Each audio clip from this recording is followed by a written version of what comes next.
Welcome to America's Top Rebbetzins. May this class be for Refuah Shalema for Leah Eliana Bat Emuna, and also for Le'ilu Nishmas for Ber Moshe Ben Yisrael Shmuel. I'm so excited to have on today's show Rebbetzin Chaya Reich. Rebbetzin Reich is a sought-after speaker, a college teacher, and a published author of the Cozy Rosie book series. She is also leading a workshop on how to make your husband your soulmate, which is helping women all across the country grow closer to their husbands, both emotionally and physically. Thank you so much for being here. Please tell us more about yourself and what you do. My pleasure. Okay. Hi, everyone. So what I do.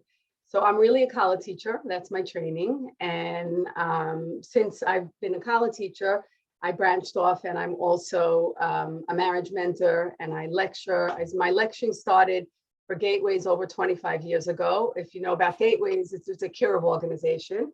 And believe it or not, we started out giving a lecture called the lecture was The Secret of Jewish Femininity, named over from Tehillah Abramov's book, and she's the one that trained me.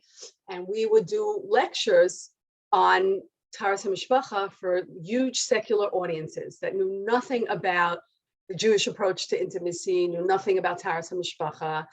And it was quite incredible because we would be able to makar people through this. Like people would come totally secular to a weekend seminar, and I would get up and I just would simply speak about what Torah HaMishpacha is all about.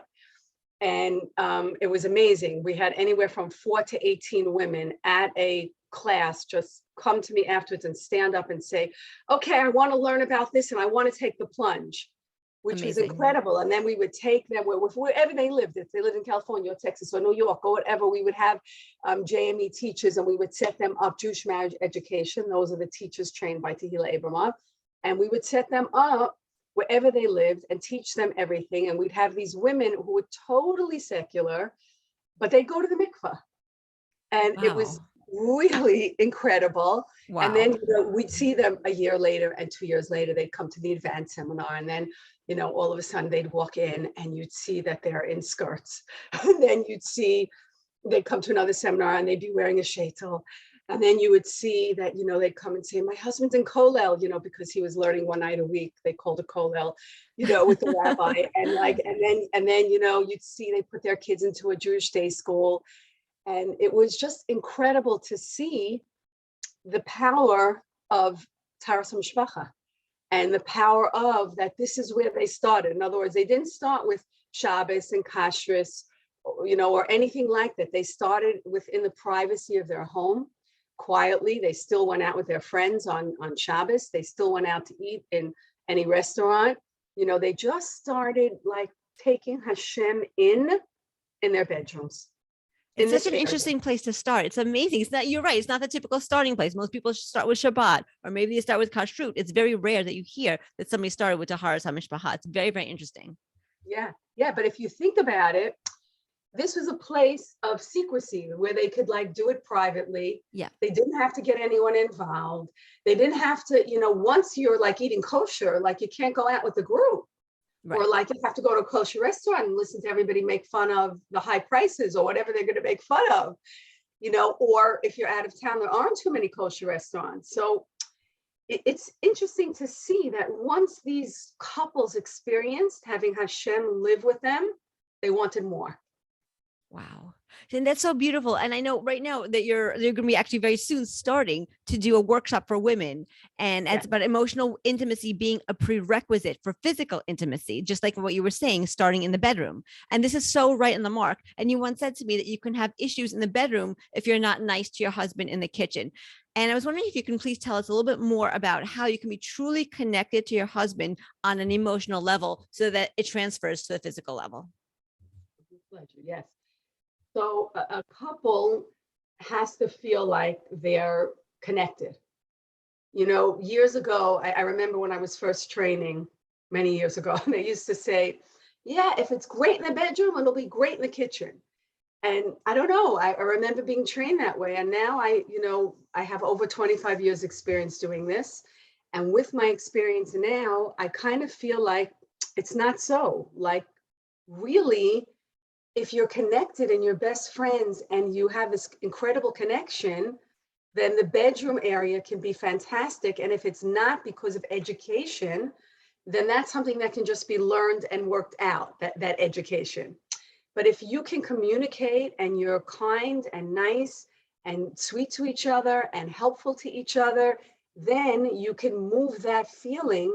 And then when you're vulnerable in the most intimate area of your life, then you'll be able to connect to each other in that area, and you'll be able to show and to want to give each other pleasure and to want to show each other how much you love each other in that area. But it definitely starts, in other places. We just started now. I do a workshop called How to Make Your Spouse Your Soulmate. I'll be starting another one on emotional intimacy. The first one is always on emotional intimacy. I'm starting on Tuesday, December 14th. I do them. And after that one, I do a 12-hour course on physical intimacy, which brings all the Torah, all the Midrashim, all the Gemaras, like every single source in the Torah about intimacy. And I use those sources to teach the women about intimacy. And we also do a biology lesson. Like, there's a lot more that we do. But the point that I want to make is that my husband just started doing the same workshop, How to Make Your Spouse Your Soulmate, for men. And it's fascinating. My workshop, the first one is 4 classes and the second one is 5 classes. So the whole thing is 9 classes. Men can't sit that long, as we know, right? So, Yes. So my husband took all that information and he put it into 4 classes. Amazing. And the point that I want to make on the question you just asked is, the very first class, he speaks about what mitzvah owner is, but then he explains to the men that if you want to be physical with your wives, it starts with emotional. Right. And, and he explains to them, he broke it down to this 15, 15, 15, 15. So he said the first 15 minutes is being involved in her life. I mean, this is for men, but it also, I'm giving it over to you because it's what we need. So we need to know what we need. Right. So, how are you involved in a woman's life, by, first thing in the morning? Hi, what's your day's plan? What's going on? What's happening? And then like maybe sending a text message or calling her. How's it going? How's this happening? How's this?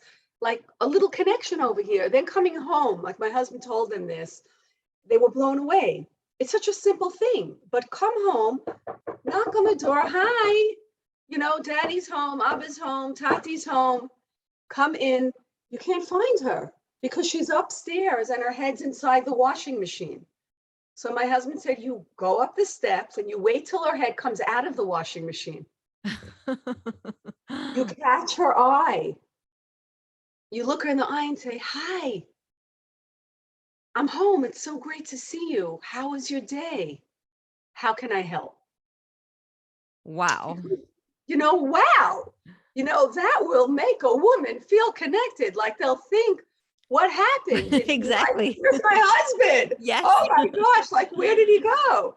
But that's what a woman needs. We need to feel that connection, and that's the first 15. And the next 15 is the emotional, meaning just when the kids are sleeping and when everything is, is put away, just sitting down on the couch and, talking about each other's day, his day, her day, what's going on, how is the day, what went on today, just hearing about each other's day and connecting in that way. Because I always say a man can come home and he could see his wife doing the dishes and he could have this urge right away, look at her, to want to be with her. And he's at 10. She's at -10. Right. I mean, she has so much to do tonight and so much on her head. Yes. And there's no way for her to get there until she does things that she needs to do, talks to him about what happened when his mother called today and made that comment again. She has to get it off her chest. She has to, vent and vent and vent and vent. And he has to listen and listen and listen and, not fix, but just listen. Like I say, he has to be, I always say, you tell the men, like an air conditioner, just sit there. I'm the vent and I'm just blowing off air. Just sit there and say, I got it. Don't fix it for me. Believe me, I hope it every way. Just listen. Yes. You know, Empathy. Wow, that was hard. That was difficult. Whoa. And we could do the same for them. You know, if something happened at work and they come home and we start judging, well, why didn't you do this with your boss? And why didn't you do that with your boss? And why did you, ew, like you don't think he thought of that? He feels bad enough that he didn't get that raise. Right. Or whatever. Right. And you're just hurting him. You know, best to just sit back and go, wow, that must have been painful. And you're so good at what you do. And wow, that must have been hard. Like, these are the tools that, you know, I'm giving you little pieces, but these are the tools that we teach the couples. And it sounds minor, and they are, you know, like I have women taking it that are married a minute to women who are married more than 45 years. And the ones who are in the 25 to over 45 year range, you know, the feedback is, wow, they'll always learn something new, but they'll always say, it's like the ABCs of marriage. Thanks for reminding me that this is important. We definitely need reminders. We for sure. And like what you were saying, what's good for the men is also good for the women. We could totally reverse it. You know, like when our husbands come in the door, we could say, oh, you know, if you hear the key turn in the lock or you hear the car come into the driveway, we could also, I guess, get our heads out of the washing machine or get our hands out of the dishes, you know, washing the dishes, and go over to the door and greet him, say, hi, how are you? You know, would you like a drink, or your dinner's on the table, or whatever, like nice little thing that you want to say to him. And then you could go do whatever you want to do. And also you're right. Like he probably had a hard day at work. Maybe this employee said something, maybe that client did something, maybe the other one didn't show up, you know, and he's dealing with that, and he's been dealing with that all day. And he does bring it home, you know, from work. He brings his work home, and yeah, sometimes he just wants to vent also. And it's so good that we show our husbands empathy and sympathy and compassion and caring for what they're going through. Like if we can just get out of our heads and get into their heads and kind of be that you know, the person that gives them a hug, even if it's an emotional hug, you know, a physical hug, emotional hug, just to make them feel better and loved and wanted and welcomed. I'm so happy you brought that up, because that's exactly what I teach the women. Okay. You know, my head now is, because we just created this course together. So my head is very much in what we want the men to hear. Yeah. But I'm so happy that you brought that up, because that's exactly what I've been teaching for more than 25 years, about when the husband walks in, to drop everything and meet him at, you know, at the door, and, you know, take 5 minutes before. I'll give you a technique right now. 5 minutes before, you know, he should text, he should call, he should this, he should that. You have 5 minutes. Run to the bathroom, brush your teeth, you know, put your shades on, or however he likes to see you, you know, redo your lipstick, you know, put a pair of earrings on, and for sure go to the door and greet him in this happy way. You know, he definitely doesn't need to be greeted with, I call it, you know, with a mini potato sack and the maxi potato sack. And then you go, hi, and over here, there's the green salad, because kale's really in now and it's low calorie. So you have the green kale salad. It's here.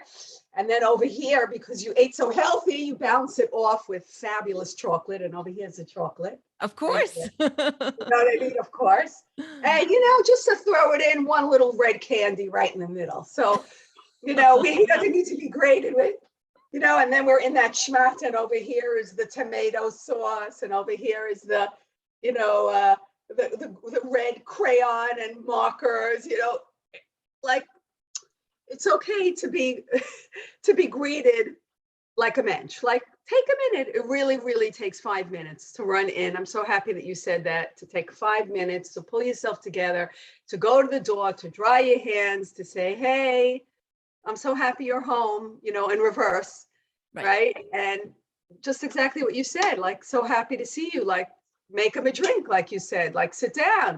Dinner's almost ready, but let me give you a drink, or let me give you a piece of cake or a cookie with that, or let me, you know, give you some cut up fruit or some cut up vegetables, and pull them out of the fridge and have it ready. Like, he'll think like, wow, she thought of me. Yeah. You know, it's the same with the kids. I do that with my kids. It's interesting because, you know, you think all the years of cutting up that fruit and all the years of cutting up that vegetables, like, do they really know? Like, do they really?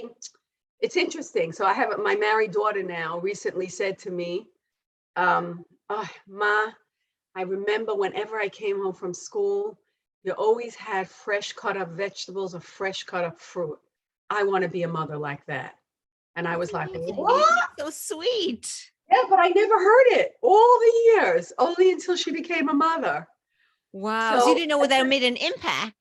oh, it made such an impact on me, even hearing it all these years later. Like, I still have little ones at home. So I'm like thinking, like, just keep cutting up those vegetables. Like, it's so many years I'm cutting those vegetables. You know what I'm saying? Like, don't forget to keep cutting up the fruit and the vegetables, because it does mean a lot, and it means a lot to him as well. Like, it's a wonderful thing to have a wife that thinks about you when you're at work and cuts up the fruits and vegetables, or makes the coffee or the iced tea, or, as you said, when he walks in and says, "What are you in the mood for?" Right. Like, it's nice. It is very nice. And then let's push the evening on a little bit. So he comes in the Sure. door, you greet him beautifully. He's sitting down, he's having a delicious dinner, and then the dinner's done, and then you're moving on into the night a little bit. So you're not in the bedroom yet. It's still, you're still, maybe it's 8 o'clock, 7 o'clock, 8 o'clock, I don't know, at night, something like that. And the kids are still up. Maybe how can we continue our emotional connection with them when we have, let's say one kid that's still up with the homework and we need to help them with the math. And the other one maybe has to be driven to basketball practice. The other one is walking in the door because he came in from school late, So how amongst all the chaos of taking care of the kids and the housework and the dishes and the food and everything, how can we still continue that emotional connection with our husband? Okay. So first of all, it's very emotionally connected if you're both doing these things together. True. And we take this thing, about this thing. Oh God, that's a killer. That This cell is the phone. other Oh my gosh. spouse. This is the other spouse. I just Yes. taught Chassan and Kala. I was not their teacher, but they came to me after the wedding. And when we sat down, I said to them, when you emotionally connect, you've got to leave the other couple out of it. And they Yes. both were like looking at me.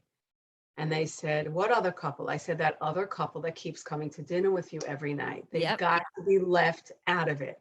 And they were like clueless. And as they were both playing with their phones, as they were working with me, please Oh, understand, okay? So I said, that thing is the other couple. right. And the husband got it right away. He shut it off right in front of me.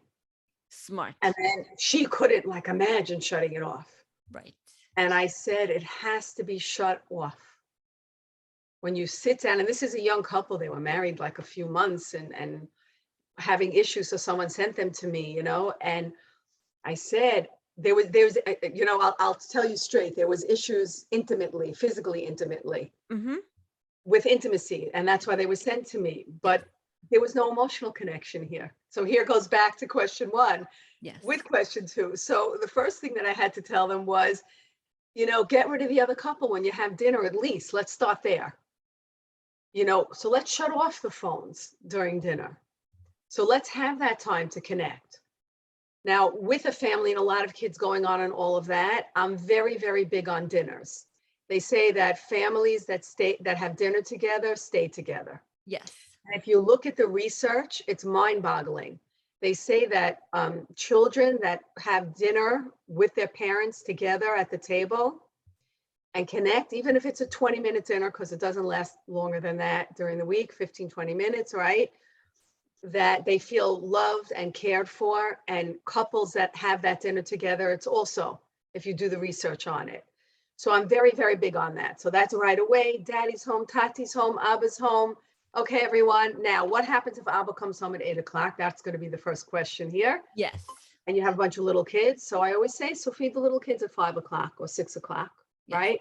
When Abba comes home at 8 o'clock, if the little kids are up or whoever is still up, call everybody to the table. And you yourself, you're hungry. If you ate with the younger kids, save your salad or save your soup to eat with him. So someone's eating. Right. And at that time, you're serving him in a very kingly way. And I always say, paper goods for everyone. For the king, real dishes. You let the kids see it. This is a way of teaching our children how to respect, Yes. right? Their father. So Yes. we set them a very nice place, real dishes, and call everybody around. And that's a time to go around the table. First of all, you can start by just telling your husband things that are appropriate for the kids to hear about what you did today and what happened. and then say, oh, and Shmuley got 100 on his Chumash test, and Yaeli, she got, an 84 on that math test that you worked so hard helping her with.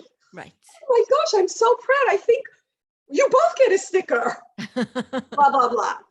It's making him feel good. It's making her feel good. We're going around the table. We're all connecting as a family, which is amazing. And then we can go on to do what we need to do separately, where he might need to learn with the kids and she might need to do this, blah, blah, blah, whatever that time frame is. Yes. And I'm going to throw something else in here. Okay. It's okay for the kids to see you going out and taking a half an hour walk together right in the middle of the chaos. If you have older kids that can babysit, it's okay to say, Mommy and Tati are going out now for connection time. Mommy and Tati are going out for our time together. And the kids will cry and carry on in the beginning, but then they'll get used to it. And here's what else. Not only will they get used to it, children love when their parents love each other. That's key. Very key. Yes. Total key. Yes. Total key. Now, what if you have a whole bunch of little kids and there's nobody to watch your kids? So you get a neighbor and you pay that neighbor for 3 nights a week or 5 nights a week for your half an hour slot. You have the neighbor come in, meaning the big girl next door. Right. Watch the kids. She can do an arts and crafts with them. She can get beds, starting with them. She could start whatever she needs to do with the kids, doing homework with some kids. And you figure out when it works for you the best. That neighbor could also be great with your pre-1A child or your 5th grader to do math with the 5th grader or whatever it is. And that's that half an hour that you're going out. And that's the beginning of that emotional connection. What I spoke about before, when you just sit and you talk to each other. Yeah. Some couples can't do that at 11 o'clock at night. That's hard. The later it gets, the tighter both people get, the man and the woman. Yes. Yes. Right. Yes. Right. So some couples can't do it at night. So for those that can't, this walk is a lifesaver. Even if you are married over 20 years and blah, blah, blah, blah, you have to forgive yourself that connection. And you also have to know that connection is key. And that's really my focus of everything that I do now. Me and my husband is focusing the couples to understand that connection is key. We're doing so much for our kids now. What are we not doing for them? Everything. Everything, the tutoring, the driving, the extracurricular, the music lessons, the voice lessons, the tennis lessons, the whatever lessons that we're doing for them, right? The karate lessons, whatever's going to help them learn better. And hey, imagine this is free. Let them just see mommy and Tati, mommy and daddy connecting. They'll love it. They'll love it. Playing even a game together, we just went through Hanukkah, but we do that on Shabbos. We play games with the kids, and if the kids don't want to play games, I'll play with my husband. Let them see it. They laugh, they giggle and they laugh, but this is what teaches them. They need to know the role models of how to be connected when they get married. And in our world, we have kids married as young as 18. Yes, true. So how are they going to know? When I teach my collars and they come to me, they don't know. I once had a caller that came to me. She goes, I just want to tell you, Mrs. Reich, I am really great at cooking. I am fantastic at ironing. I'm better than the dry cleaner. And I can bake better than anyone. And she goes through everything that she can do. She goes, but I just want you to know, I'm a very, very private person. And I'm not going to connect, about myself because that's private. I just want you to know that. So I said, whatever her name was, so-and-so, I said, I'm so happy you told me now.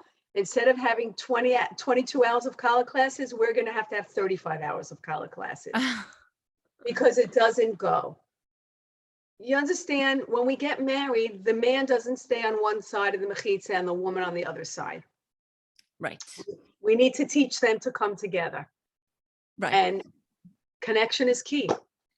Connection is key. Exactly. It's very, very well said, very well put. And that's it. That's like the crux of everything, because you take the emotional connection that you have outside of the bedroom, and then you bring it into the bedroom, which actually leads me to my next question. I know a much anticipated portion of your workshop involves a biology session, and you talk about how both the female anatomy and you talk about the male anatomy, and you get into how a woman can give her husband pleasure and also how she can maximize her pleasure that she receives from her husband. And I was just wondering, what are some of the strategies that you give to women to maximize their physical experience in the bedroom while they are simultaneously connecting to their husbands emotionally? Okay, that's a great question that needs to be answered in my workshop. Yes. That's a very, very long answer, but I want to pick on some things in the question if it's okay with you. Yes. So the biology lesson. Okay, this is something that I've been doing one-on-one for many years. I mean, forever, since I'm teaching college, which is more than 25 years. And the fact that I'm even doing it it's a closed workshop. I just want to have two Rabbanim behind me. There are no, there's no back and forth. There's no questions. The questions are only sent to me anonymously to my chat box or emailed to me anonymously. And if I feel that the whole group needs to hear the answer, then I will answer it publicly without saying who asked the question. So it's done in a very, tzniistika, modest way, which it should be. Yes. I even feel sorry that I'm even doing this, even in the small groups, because I still do feel like this education should be one-on-one. But be that as it may, we are really right now in a huge crisis. Corona has made our crisis a lot worse. And with the encouragement of my husband and Rabbanim that I'm even doing these workshops, I feel like education is very, very important. I think if you're old enough to get married, you're now old enough to learn about your body. Yes. And you would be blown away. I have women in their 40s, 50s, and 60s taking my course who are clueless about their own bodies and their husbands' bodies. I mean, and for sure, the younger ones, if they didn't have the proper college teacher, they just don't have that education. And I keep saying, hold on here. You're going to have a baby. And if you're old enough to do that, you have to be old enough to know biologically every piece of your body, how it works, how it functions, and the names of your specific body parts. Right. And the Rabbanim are coming out feeling the same way as well, which I can tell you that in Muncie, during Corona, we had a bunch of Rabbanim come and speak to us behind a glass enclosed situation where we were all masked and they were enclosed, and I was blown away because it was mostly they wanted to speak to the college teachers in Muncie, specifically more of the Hasidic college teachers, and these were Hasidic Dayanim that came to speak. Mm-hmm. And I was blown away because I've been doing this for over 25 years. They actually use my model. I have a model of a pelvic model. I do not have it here right now, otherwise I would show it. But it's a pelvic model that I use, and I pull it apart and show every single part of the body, from the ovaries to the uterus to the bladder, and all the female places of pleasure, the woman's ava. I show every single piece. And the Rabbanim left, and then they had the women bodekas. Do you know what a bodekas is? The bodekas is the women that are trained. They could be nurses or midwives, and they're trained to be able to look and check a woman if she's staining to see. Oh, if it's yes. Mm-hmm. So that's a bodekas. So we had some bodekas come and they showed the model using my model, and they were explaining the right place to do a bedika. Yes. To examine yourself. Now, it blew my mind that this was done in a public forum. There were hundreds of teachers there. And it's very important because why did the Rabbanim do something like this? They found out that women were doing bedikas incorrectly. Huh. And some even in the wrong place. Interesting. Okay. So I'm just telling you, like, I was just sitting there, I came along and I was just nodding along, because for more than 25 years, I keep saying, if you can't teach this, then don't be a college teacher. Yes. You need to teach a woman about her body, about her ava, about the place of pleasure. This needs to be taught over. It needs to be taught to a man, and a man needs to be taught how a woman gets pleasure. And if his chassan teacher doesn't do it, then he certainly should run and take my husband's course, because my husband does this for the men as well. And it was gone over with a Dayan. Every single picture, we show 30 slides. My husband doesn't show as many, but I'm speaking to women, so I can show more.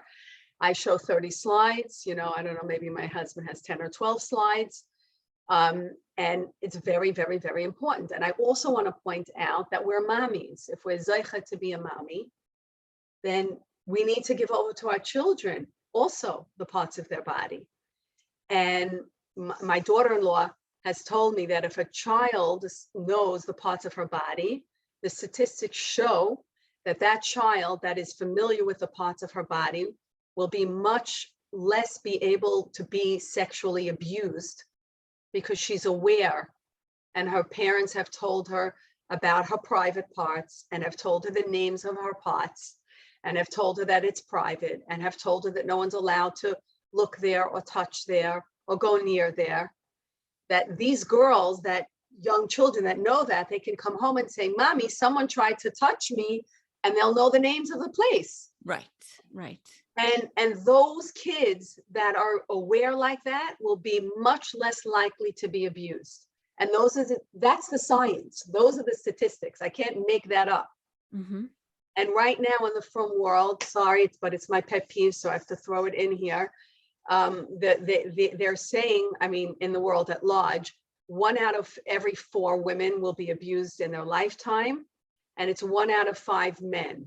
However, within our circles, and the Rabbanim that I work with have told me quietly, and I also feel like it's much higher, they feel that the abuse is 1 out of 2, which is very high. Daylights out of me. Oh my gosh. And I keep saying, and again, I'm going to say it because I'm on here and there's people listening and I want them to hear it.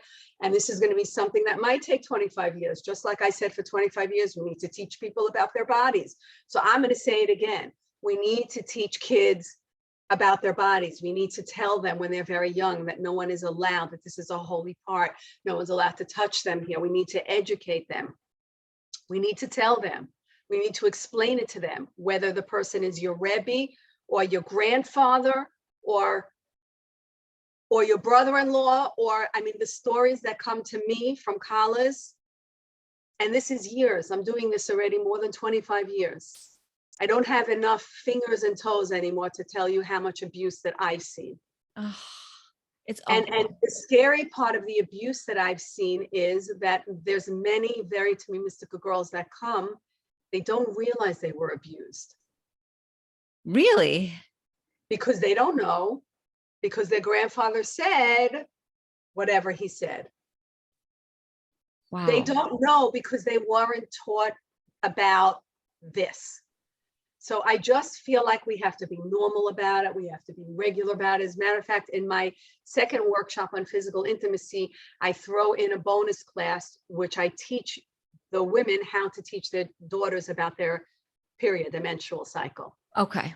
Because I feel like that's very important in how a girl will grow up and look at this area of their life. If we don't give it over with excitement and simcha and beauty and happiness, then they'll get married and think that this is a terrible, embarrassing, bad, chas v'shalom, dirty thing. So right. We don't want to give it over in that way. It has to be given over for the way that it is. It means that you can be a mommy. It means that you can help Klal Yisrael continue.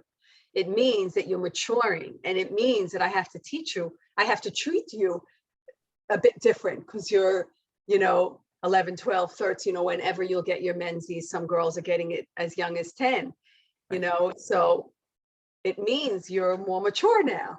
And right. Mommy has to treat you that way. So there's a lot that goes into that. I'm sorry, I'm talking over and over. No, this is important stuff. I'm glad you're saying it. Thank you. But it's just my pet peeve. So if I could get that message out there that we need to just educate our boys as well as our girls, and especially our boys, to know that, this is something special and nobody's allowed to touch them or to see them or to and there are private places that are not dirty, that are holy. Right. There's a big difference. It's I was going to say very important distinction. Exactly. Yes. Very important distinction. And speaking of holy, I just want to ask you one more question, because then we're going to be running out of time soon, but it's an important one. I know that you tried to tie all your teachings to the Torah, and I just wanted to ask you, what is a Torah approach to physical intimacy? Great. Okay. That's a great question. Okay. So I'm going to start with the ksuba. Okay. So when a wife gets married and she gets ksuba underneath the chuppah from her husband, and by the way, little halachic fact here, you're not supposed to be living with your husband unless you know where your ksuba is. Oh, interesting. Yes, so you need to know exactly where it is. I know exactly where I have mine. Some people choose to hang it on the wall, so that's easy. They know where it is. But anyway, if you go home and you find your ksuba, which you should now that you hear that, roll it out and go through it. You can ask your husband to translate it for you, and you will see that it says in the ksuba that the chassan has an obligation to provide his wife with food, shelter, and mitzvahs ona. Yes. Okay. Mitzvahs ona means physical gratification. So now it's very fascinating right here. Why did the Torah put this into this contract? I always wondered that. Yeah, right? Like, it's funny. Like, what does mitzvahs ona have to do with food and shelter? So let's go through it for a moment. If he doesn't give her food, so what will happen? She'll get weaker and weaker and weaker, and the soul will separate from the body, and she will, God forbid, die. Yes. What happens if he doesn't give her shelter? Especially, I live in New York and it's freezing out. Mm-hmm. It has to be put outside in the cold, and eventually she'll get weaker and weaker, and the soul will separate from the body, and she will die. Yes. What happens if he doesn't give her mitzvahs ona? So that means that we have to now say what mitzvahs ona is. So for those that don't know, whose mitzvah is mitzvahs ona? Whose mitzvah is it? I think there's a man's mitzvah to provide for the woman. Exactly. So many people will say it's her mitzvah. Some will say it's his mitzvah. And many people in the audiences that I teach will say it's both of their mitzvahs. So it's 100% the man's mitzvah. And what is the man's mitzvah? The man's mitzvah is to give her physical gratification. So now let's go back to Kesub. It says here he has to provide his wife, he's obligated to give her physical gratification. What happens if he doesn't give it to her? So eventually there's a soul of marriage. The soul of marriage will start to separate, and he will begin to separate from her. She will separate from him until eventually the marriage is dead. Right. True. So that's why it's put there with the food and the shelter. So if there's any of your listeners out there who are saying, oh, what do I need it? It's okay. It doesn't matter. We didn't figure it out till now. Doesn't matter. I want you to know it matters. I want you to know it matters. Okay. I met somebody yesterday, mamish, in a store that just opened up to me. A woman in her 50s, late 50s, just opened up to me. It matters. You can't just stop having mitzvah ona. The marriage will die. So here's the challenge, and I agree with you 100%. So there's sometimes somebody will have a situation where, for whatever reason, that it's not possible to be physically intimate. It could be a physical illness. Maybe somebody got into an accident. Maybe it's a mental illness. Maybe it's something else altogether, but they're not able to be physically intimate, the husband and wife. What would happen? Or like, what advice can you give somebody in that situation? Okay, so there's a whole slew of people that do what I do now. There's a whole bunch of very educated college teachers, therapists, sex therapists out there. And the Rabbanim are incredible in today's day and age in figuring out different ways to give each other pleasure. So there's a lot of ways that this can be worked out. And if somebody is in a situation like that, definitely reach out to someone like myself or to let me give you right now, I want this to be on here. I'm a volunteer for an organization. I'm going to give you the information right now, called Ani Ladodi. Ani Ladodi Helpline. Okay, you can look at us online. It's called Ani, ANILELEDODI helpline.org. Okay, our phone number is 646-746-4343. It's an incredible endeavor started by a group of amazing women. We're a whole bunch of advocates. We volunteer to answer the line. We're college teachers, sex therapists, regular therapists, Rebbetzins, and we can get a phone call like you just said, and right away we would discuss it through with you. We could either help you and answer it on the spot, or we would give you a Rav or a Rebbetzin or a college teacher or a sex therapist that can give you different ideas. But if one of the two is in a state where they can't have regular relations, there are other things that they can do that, you know, is not the norm because of their situation, that is perfectly halachically acceptable. It's good to know. So that's very good to know. And so that's what I'm saying. Like, there's a lot of things that people don't have who to speak to, and they don't know what's allowed. Yes. And they don't know who to speak to, and they don't know where to go. And that's why this hotline was developed by these incredible women, to just tell them, you know, we can get these phone calls. We get calls on intimacy all day long. Like, who am I going to ask? The lady, you know, the cash register in the supermarket. So that's that. Anyway, anyone can feel free also to reach out to me. My email is Haya, CHAYA, at cozyrosybooks.com. It's spelled COZY, Rosie, ROSY, books, BOOKS.com. Or here you can see behind me, I'm also the author of the Cozy Rosie book series. We'll have to do another chat on that, because that's a whole nother story. For sure, yes. A whole nother piece of my life. But yes, they're really incredible books for kids. They have 4 gifts in one. They all have CDs in them, acting out the books. There's music to remember the routine and the idea that I want to give over. There's a game in every book, and there's a book itself, and they all have incredible messages for ages 2 to 120. That's the readership. Fantastic. Yeah, for sure. We'll talk about that. We'll get you back on and we'll talk about the Cozy Rosie for sure. Great. And if somebody wants to join the workshops that you were talking about, how can they join the workshops? Fine, sure. So they can either they can send an email to me, Haya at cozyrosybooks.com. They can call Ayelet. Her number is 646-404-4414. Great. Thank you. My pleasure. Okay. All right. Well, I think we're just out of time, but thank you so much, Rebbetzin Chaya, for being on America's Top Rebbetzins. We really enjoyed having you here, and we learned so much. And we hope that this class will be for Refuah Shalema for Leah Eliana Bat Emuna, and for Le'ilu Nishmas for Ber Moshe Ben Yisrael Shmuel. And if anyone in the audience has any questions or comments about the podcast, or would like to sponsor a future podcast, please email us at atrebbetzins@gmail.com. That's atrebbetzins@gmail.com. Thank you so much. Thank you so much for being here and providing this service. It's really amazing that you're out there showing awareness. So thank you for that. Thank you.